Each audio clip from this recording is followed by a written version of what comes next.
I'm VJ Hamilton and welcome to the Autoimmune Reset, the place for you to learn how to thrive with autoimmune disease and feel empowered to take steps to transform your health to feel better than ever. You can start making changes today to improve your health. So with every episode, my mission is to share with you simple ways to up-level your diet and lifestyle with key learnings from my own journey reversing autoimmune disease and inspirational stories from those who have reset their autoimmune symptoms and are now thriving in life. I suffered from autoimmune disease for over 25 years and now I live symptom-free, and I wish the same for you as well. So thank you for being here and sharing this time with me. Now let's get started.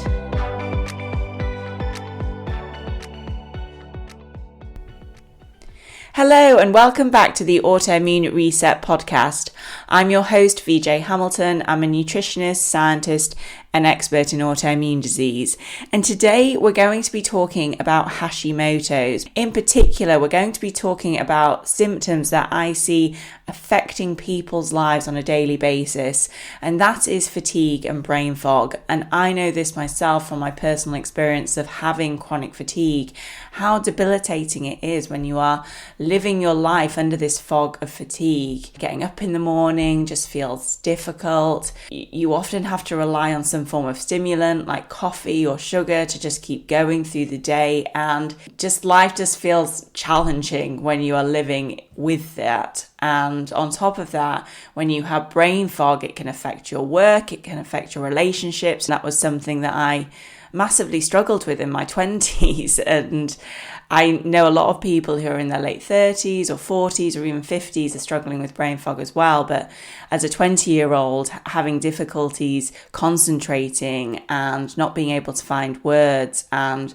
being stood presenting and my mind just being completely blank, it was difficult, and I know that a lot of people are going through that as well, and that can be linked to Hashimoto. So that's what we will be covering today, but in particular the link between the immune system and the thyroid, which often gets missed in conventional care, because when it comes to conventional medicine, they just look at one specific system in the body and they treat that. And I'm not against that approach, but you need to look at the body holistically when it comes to a chronic condition.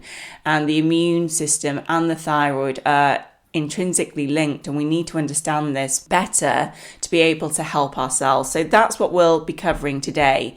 But let's start with the basics. So Hashimoto's thyroiditis is an autoimmune disease, and that means that your immune system mistakenly attacks your own thyroid tissue, and that reduces its ability to make hormones like T4 and T3, which are the thyroid hormones that support your metabolism. They have lots of different functions throughout your body, and when your thyroid hormones are low and your metabolism is low, it can affect all sorts of different things, from feeling cold, it can cause dry skin, it can cause hair loss, it can also mean that you feel fatigued, and it might affect your mood as well. And Hashimoto's is one of the most common causes of hypothyroidism. So I know a lot of people get diagnosed with hypothyroidism, but they're not told whether they have Hashimoto's or not. And that's when it's worth just looking through any tests that you have had done and just check whether you got your thyroid antibodies checked, because that will give you a good idea of whether you have Hashimoto's as part of your hypothyroidism. And I'm surprised at how often a client will come to me and tell me that they have hypothyroidism, but they're not sure whether they have Hashimoto's or not. And it is important to understand that, because when you are diagnosed with one autoimmune disease, you're more likely to develop other autoimmune diseases. So it's really important to be proactive about that. But on top of that, if you are taking levothyroxine or you're taking a thyroid hormone to help with your hypothyroidism, that is helping you to feel better, but it's not addressing the underlying root cause. And that's why it's important to understand whether you have hypothyroidism, so something going on with your thyroid, or you're not making enough thyroid hormone, or is it this autoimmune response that is causing you to have hypothyroidism, which is often caused by Hashimoto's. So what are the common symptoms of Hashimoto's? Well, as I mentioned, extreme fatigue that sleep doesn't fix. And I think that's an essential component, because I know when I had chronic fatigue, I was sleeping 12 hours a day, and I didn't have Hashimoto's. I had post-viral chronic fatigue syndrome. It didn't matter how much sleep I got, I still felt fatigued. It wasn't like feeling tired. It was just this constant feeling of fatigue and feeling depleted. And that's often what you get with Hashimoto's as well. Another common symptom is brain fog, so forgetfulness, slow thinking, difficulty focusing.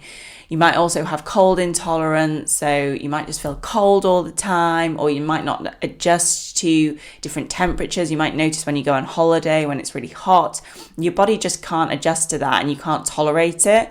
And that again can be a symptom of Hashimoto's. Another symptom that I see a lot is weight gain, and it might be that you have been a certain weight your whole life and then suddenly you gain weight and you can't lose it. And that is often a symptom of Hashimoto's. You might experience hair loss, and that can sometimes be one of the first symptoms of Hashimoto's. You might experience mood swings, and for some people, you can also experience anxiety, depression, and even heart palpitations. And again, anxiety and heart palpitations is something that I used to live with on a daily basis. So what is driving this when it comes to Hashimoto's? Is it to do with your thyroid, or is it to do with your immune system? Well, at the core of it is your immune system, and the thyroid is the target rather than the cause. So let's dig into that immune-thyroid connection. And here's what the latest research shows. Firstly, it shows that Hashimoto's starts with the immune system, not the thyroid, because we have these immune cells called T cells and B cells that are activated and produce these auto-antibodies, particularly TPO antibodies and TGA antibodies, and they start to attack the thyroid tissue. It isn't that there is a problem with your thyroid, it's the fact that your immune system is targeting your thyroid, and then that is creating damage to the thyroid, so it's not able to work correctly. Secondly, chronic inflammation and immune dysregulation, especially in the gut, often precede thyroid dysfunction. Now, you may know that over 70% of the immune system lives in the gut, and there is the connection between autoimmune disease and leaky gut syndrome in particular. But even when you have inflammation or you have gut symptoms, that is something that needs to be addressed. And when I'm working with clients and they have an autoimmune condition and they are having bloating, or they have constipation, or they're having reflux, we're going to start with the gut, because often that is at the root of their symptoms. Sometimes there is more to it, but by addressing these imbalances in the gut, you can really help to reduce the autoimmune response that is happening in the body, and for some people, reverse it completely. And there is a lot of research now showing that intestinal permeability or leaky gut can trigger autoimmune activity. And it's worth noting it's in genetically susceptible people. So again, it's just thinking about your family history, any conditions that your siblings have or your parents have. That's just going to give you a good idea of whether you could potentially be genetically susceptible to these types of conditions. And when it comes to autoimmune disease, what I find is that it's not that you have a genetic susceptibility to, say, Hashimoto's, although if your mum has Hashimoto's, then you might do. But it's just, I find in families there will be different types of autoimmune conditions. For example, one person might have psoriasis, the next person might have vitiligo, the next person might have multiple sclerosis. And that's where you have the genetic susceptibility. It's around the autoimmune response, and there are specific genes around that people might have variations in that mean that they are more susceptible to these types of conditions. And then there is the thyroid-brain link, and thyroid hormones influence brain function, and that can be anything from memory to cognition to mood to sleep. And when thyroid hormones are low, it creates brain inflammation called neuroinflammation, and that can increase and that reduces mental clarity. It slows down neurotransmitter production like serotonin and dopamine and can cause that infamous brain fog. And when I was eating gluten, I noticed how much it would affect my thoughts and my brain, and that was one of the main symptoms that I noticed. And it's not that I've ever been diagnosed with this, but I'm pretty sure that it was creating inflammation in my brain when I ate it, and there is evidence to support this mechanism that gluten can affect your brain and cause inflammation in your brain. And I would even notice that my mood would change when I was eating gluten. And the thing is, the production of neurotransmitters and the way you feel, the way you think, that all comes from your brain. So if you have any inflammation in your brain, it probably is going to affect your mood as well. For me, it was gluten. For other people, it could be, something else that is triggering it, and it could be this autoimmune response. It can even be having certain bacteria in your gut, and then you have increased intestinal permeability. The bacteria get into the bloodstream, or there's the vagus nerve between the brain and the gut, and that fires up an inflammatory response.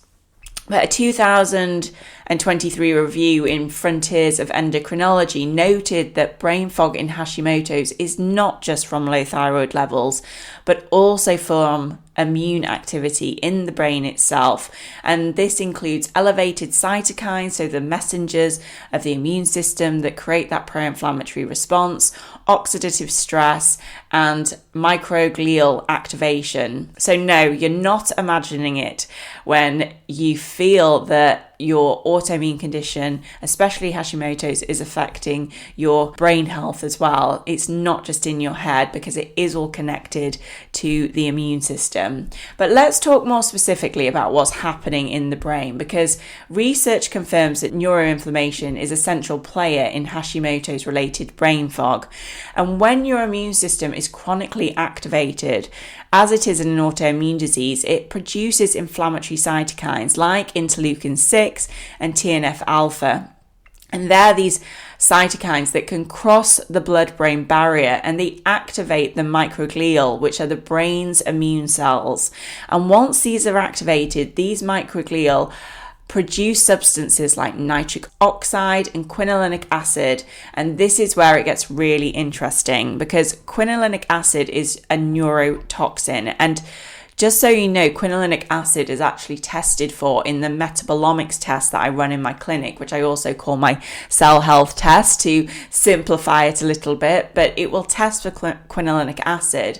And it's a good marker for me to consider when I'm working with clients, because when quinolinic acid is raised, it gives me that indication that there might be some form of neuroinflammation happening. And it's for me to determine what potentially could be causing that. And quinolinic acid is part of the tryptophan kynurenine pathway, and in excess it can actually damage neurons, disrupt neurotransmitter balance, and contribute to cognitive dysfunction, low mood, and even neurodegeneration if left unchecked.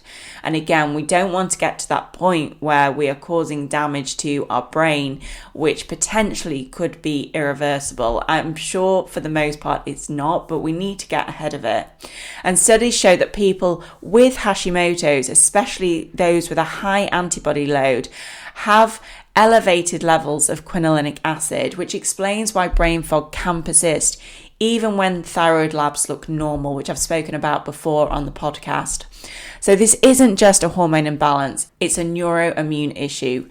And to heal it, we need to reduce systemic inflammation, support tryptophan mechanism, and calm the brain's immune response. So why do so many people get misdiagnosed or mistreated with brain fog symptoms and fatigue? Well, one of the biggest issues with Hashimoto's is that fatigue and brain fog are often dismissed. And I hear it all the time in my clinic. For example, that someone's TSH was in normal range, so their GP has said it's absolutely fine. Or if you're on levothyroxine, but you still feel exhausted.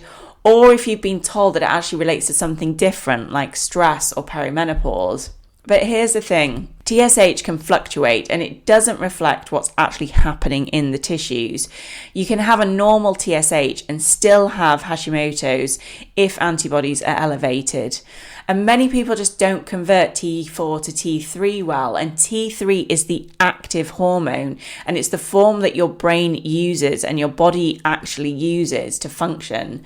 And studies show that free T3 levels correlate much more closely with symptoms like fatigue, low motivation, and cognitive dysfunction, rather than looking at TSH alone. And unfortunately, it is TSH which is ordinarily tested for. And then there's the adrenal link as well. And when the thyroid is underactive, the adrenals often have to compensate, increasing cortisol output and disrupting your sleep-wake cycle, your blood sugar regulation, and resilience to stress. So why do you get Hashimoto's in the first place? To understand what's triggering the immune response in the first place, there are a few things to consider. I've already mentioned the genetics, and there are certain genes called the HLA genes. And variants in these genes can make you more susceptible to an autoimmune condition because these genes help the body to identify self from non-self. And I think as the research evolves, what we're going to be focusing on more when it comes to an autoimmune condition is how well your body is able to identify your own tissue against a foreign invader like a virus or bacteria. When it comes to an autoimmune condition, in the past, we've always thought about our immune system mistakenly identifying self-tissue as the enemy. And really, that is a key part of it, but it's not just about your immune system being on hyperdrive and just killing everything in sight. It's actually that it's lost this tolerance piece. It's not able to identify self from non-self. And this is what these HLA genes help your body to do. Gut health can also be a factor, such as having leaky gut or dysbiosis, where you have a buildup of potentially pathogenic bacteria in your gut, or you just have an imbalance in your commensal bacteria. So the bacteria that you'd expect to find in the gut is imbalanced, and that can create an issue with the gut barrier function. It can create inflammation. It can mean that you're not digesting your food as well as you should be, and that can cause the immune system to then start attacking self-tissue. So that is a major factor as well when it comes to an autoimmune condition like Hashimoto's. There's also environmental triggers, even things like infections like the Epstein-Barr virus. There's been a lot of research around that, and autoimmune disease, viruses like cytomegalovirus, and even the varicella zoster virus that causes chickenpox and shingles. And I do remember that my Nana was staying with my brother, and she had shingles when my brother then started developing symptoms of multiple sclerosis. And when it comes to an autoimmune condition, there are lots of different contributing factors, but there is often a trigger. And I sometimes wonder if that potentially was the trigger for my brother, because about a week or so later, he then was not able to move one of his arms. That's when he then got tested for multiple sclerosis. And it could have just been a complete coincidence, but I know that there is this link between viruses and autoimmune diseases, and it's not going to be the only thing, but potentially it could be the trigger and the reason that somebody then goes on to develop an autoimmune condition. It's almost tipping the balance, and that can be a factor for Hashimoto's and other autoimmune conditions as well. Then we have food sensitivities, especially things like gluten, dairy, soy, and for some people, nightshades can be an issue as well. Often when I'm working with clients, they already have an inclination that they have an issue with a certain food, and that might be the food that we take out the diet for a certain period of time and see if their symptoms improve. And I would say 9 times out of 10, when we work on it on that basis, they see an improvement in their symptoms, because they might have eaten bread and noticed that they were getting bloating, or when they have dairy, they get like a tingling in their hands, or there can be lots of different symptoms. And the other thing that I will do with clients as well is that they will do a food sensitivity panel, and that will look at food sensitivities, but also their histamine type response, so their allergic type response to foods. And I've seen some really great results with that test as well, particularly with skin issues, because I think with the skin issue, it's quite obvious when somebody is improving because their skin improves pretty quickly. But when it comes to fatigue, it's a bit harder to rate. And I have been working with a client recently and she's been feeling loads better, and her main symptom is hair loss. And she's had alopecia universalis for a while now, and she has been feeling better, and it's sometimes quite hard to monitor how well you are feeling. And we did a stool test when we first started working together, and if you have done the GI-FX stool test, the one that I offer in my clinic, it gives you a summary of your results at the beginning of the test. It has like a traffic light system. When we first did the test, she had quite a few reds and even like a 10, which is the worst, and like 0 is the best. I see this all the time when I'm working with clients, and there are lots of things that I can do to help.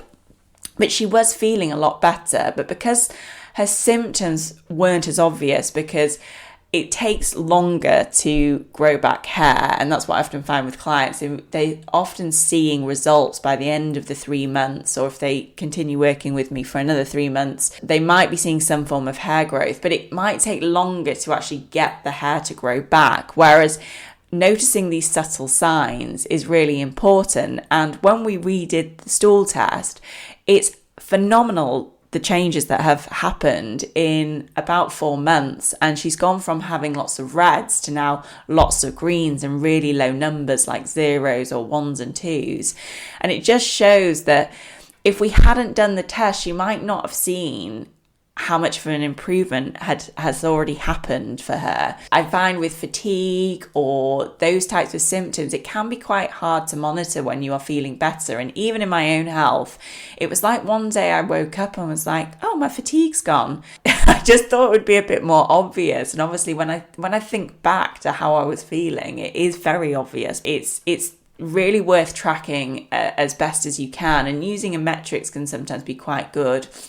And using how you're feeling as well. And I think that, how do you feel when you wake up in the morning? Are you wanting to get out of bed? Do you feel very tired? Are you hitting the snooze on your alarm? That's sometimes a good way to understand if you are improving. Because when I'm working with clients, I want them to see improvements, and I want them to see their improvements as well, because that helps them stay motivated. So that's just one to think about. With food sensitivities, there can be quite obvious symptoms as well, like gut issues, and my clients will notice that their bloating is going down, or they just feel lighter. That's sometimes the feedback that I get, that they're just feeling lighter, and their reflux symptoms improve. There are lots of things that you can monitor when it comes to food as well, but there is this mechanism where a food can potentially trigger an autoimmune response in the body, and there is a link between Hashimoto's and gluten as well. Then nutrient deficiencies can be a factor, and I often see nutrient deficiencies in my clinic. So things like selenium, zinc, vitamin D, iron, vitamin B12. I see folate a lot. Magnesium deficiency. So if your body is deficient in these nutrients, then there will be biological functions that won't be able to work optimally, and that can affect all different aspects of your health, including your immune system. So making sure that you're eating nutrient-dense foods, or understanding why you're nutrient deficient, is absolutely key. On top of that, stress can really shift the balance when it comes to your immune system. When you are living in a state of chronic stress, you have high cortisol, that can be a major factor when it comes to your health and the autoimmune response as well. And it reduces that conversion from T4 to T3. So that can have a knock-on effect to your thyroid function. And then we have toxins like heavy metals, mold toxicity, and endocrine disruptors, which are from fragrances and self-care products and using plastics. If you have several of these contributing factors, which is something that I'll review when I'm working with clients, and we bring them all together, this is creating the perfect storm when it comes to an autoimmune condition. In Hashimoto's, that storm can affect your energy, your clarity, and your motivation. And that's why we need to get to the bottom of it so that you can start to feel better again. The thing about fatigue and brain fog is it becomes a vicious cycle, because these are more than just symptoms. They can be self-reinforcing cycles. For example, when you have fatigue, it makes it harder to move, prepare meals, meals or even socialize, which is going to affect your mood and motivation. It was so hard. I remember when I knew I wanted to get healthy and I had committed to making food from scratch, and I just had to make it as simple for myself as possible because I had fatigue. I just wanted to crash out, and sometimes I didn't have an option on it. But obviously, when you have fatigue, you go for those convenience meals, which are not the best things for you. And that can lead to this vicious cycle. So I committed to it. I found ways to make it easy for myself and I stuck to it. And with time, that really helped with my fatigue. With brain fog, it can impact your decision making, productivity, and confidence, especially at work. And it can feel like you're walking through thick mud at times, trying to remember words or find the energy to do basic tasks. And it's worth reinforcing that this is not burnout, it's not laziness, and it's not just aging. It's inflammation, hormone imbalance, nutrient depletion, which has that knock-on effect to your brain health and to your neurological function as well. Now, there is good news because there is some research around Hashimoto's and autoimmune disease, and some of the research around Hashimoto's in particular is to reduce antibody levels. And some of the nutrients that they found can help with that are selenium and something called myo-inositol.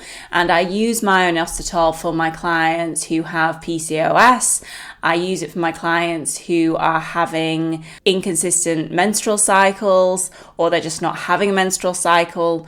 And I also use it with my clients who have Hashimoto's, and it can help with the sensitivity of the cell. And it's not just about the hormones that you're producing, it's about how sensitive the cells are to those hormones, and it can really help with that. So I've found really good results using myo-inositol when a person needs it. And that can help reduce the thyroid antibodies, improve mood and cognition. And selenium has been shown to help reduce antibody levels for those who are deficient in selenium. There's also the anti-inflammatory diets. I know people who have followed the autoimmune paleo protocol and seen great results when it comes to their autoimmune conditions and lowering the antibodies, especially when it is a food sensitivity or something going on in their gut that is triggering it. Now, I don't advocate as much for these types of protocols because they are fairly restrictive, but when they're used in the right way, they can be really impactful. So as much as I'm not using them regularly in my clinic, I have seen results with them through doing it myself, but also through coaching clients through the autoimmune paleo protocol as well. And some of the results have been pretty unbelievable, to be honest, in a short period of time. So when it works for people, it really works. And as long as you then start reintroducing the foods and not staying on it for a long period of time, it can make a big difference. There will often be a food that you need to remove for a long period of time or potentially forever. And as you may know, I'm gluten-free, and that's made a big difference in my own health. But just eating those anti-inflammatory foods, making sure that you're getting enough nutrients in your diet can have such a massive impact in your health.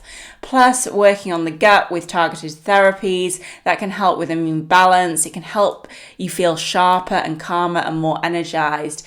And it's funny, once you start working on the gut, you will find that it impacts how you're thinking and feeling as well. And there is this bidirectional communication between the gut and the brain. And once you start healing your gut, your brain is going to function better as well. There's also evidence that thyroid hormone replacement is more effective when personalized. So looking at free T3, free T4 and reverse T3, as well as your cortisol patterns, which you can look at by doing adrenal stress profile or doing the Dutch Plus test. It will give you a good idea of what your cortisol patterns are, and that can have good results as well. So if you have Hashimoto's and you are living with brain fog and fatigue, what can you do? Well, here are a few practical steps that you can start today to help with your condition. The first is to make sure you are testing thoroughly. You need to test your TSH, your free T4, your free T3, your TPO antibodies, your TG antibodies, vitamin D, B12, iron and zinc. These are the key ones, but there are other nutrients which can be helpful to get tested as well. And if you would like more information about that, feel free to contact me. You can do thyroid testing through my clinic as well. You can also get tests online through Thriver and Omnos, and they do testing as well, so you can find out what is going on with your thyroid through doing these private tests, and you can ask your doctor as well. Tracking your symptoms weekly is so helpful, and it's really motivating when you're making changes to see those results. And you can track symptoms like energy, focus, your mood and memory. And I recommend using a metric of say 1 to 5, tracking your energy on a daily basis. And when it comes to energy in particular, I would take how you're feeling either in the afternoon or how you're feeling first thing in the morning, and just tracking that consistently to see if you notice any improvements in those symptoms. Also, supporting your gut should be at the forefront of everybody's mind, because it really is central to everything that's going on in your body. So if you are experiencing any gut symptoms, then working out what is going on is the first step, but you can also support your gut health by eating fiber-rich foods and making sure that you're getting your 5 to 10 portions of vegetables and fruits every day, making sure you're getting enough fiber, and you can track that at first, because you might be surprised how little fiber is in your diet. I know that when I first started making changes to my diet and I was eating a fairly clean diet, I actually wasn't eating much fiber at that time. And fiber is absolutely essential, not just for your gut, but for your detoxification as well. You can include things like bone broth, which are going to help with the gut barrier function. And for those who are able to, incorporating some fermented foods like kefir and sauerkraut and kimchi can also be helpful, but you don't need loads of those types of foods. Just having a small amount every day can make a big difference. Also, balancing your blood sugar and making sure that you're eating protein with every meal. And when it comes to protein, eating a palm-sized amount of protein with every meal can be helpful. Reducing refined carbohydrates as much as you can, so avoiding those white starchy foods like white rice and pasta, for some even white potatoes. But when I eat potatoes, I just make sure that I eat them with the skin on, so you're getting the fiber from the potato as well.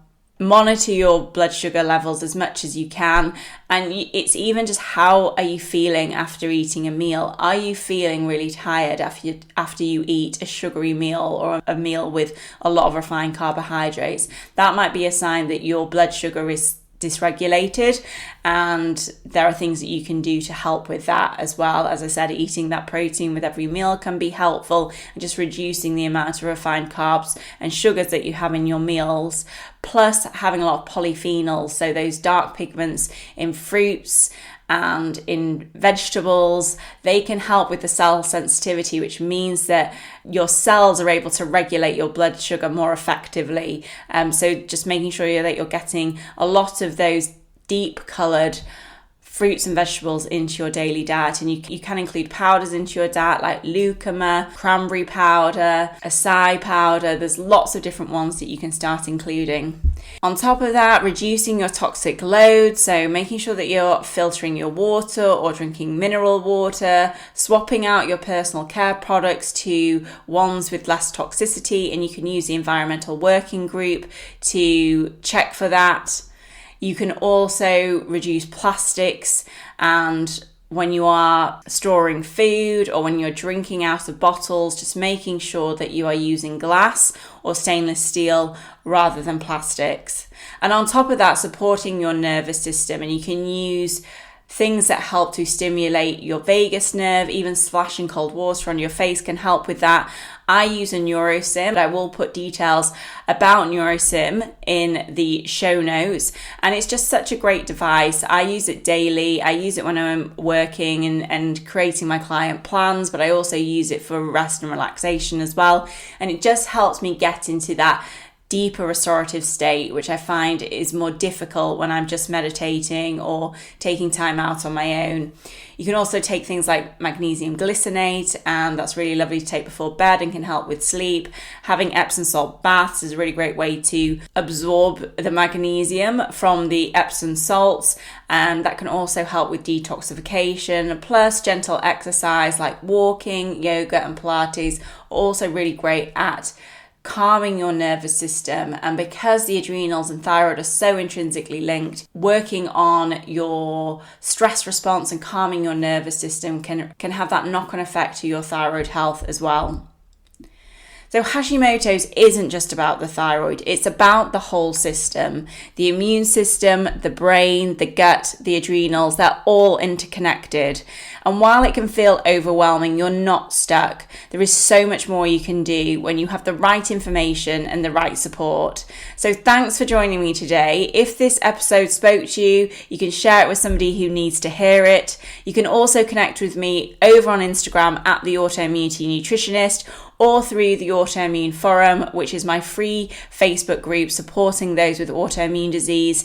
I love the community that we've created over there, so I'd love to see you over there. You can ask any questions, and at the end of the month I am doing another live Q&A in the group, which will be focused on gut health that has such a big impact in autoimmune disease. So I'd love to hear from you. If you have any questions, you can send those across to me. And next week we have the spring juice reset. I've already shared the protocol in the group, so you can get started. We'll be having a juice a day, which is focused on a different area of the body.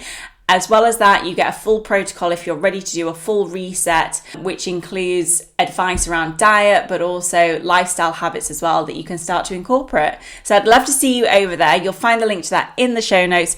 If not, have a fantastic rest of your weekend, and I'll speak to you soon. Take care.